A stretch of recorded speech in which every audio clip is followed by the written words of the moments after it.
এই ঘেরটা রেখে আমার 20 লক্ষ টাকা লস হয়েছে। কোনো আয়ের প্রজেক্ট নাই, শুধু ব্যয়ের প্রজেক্ট। ফার্ম করছিলাম, সব কিছু আমি ভেঙে ফেলাইছি।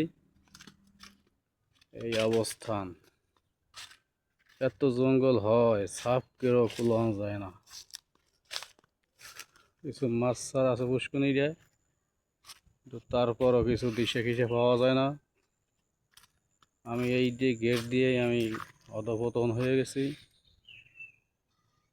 অনেক সমস্যায় পড়ে গেছি।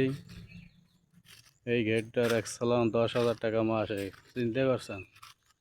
দালালের কথায় রাখা হয়েছিল।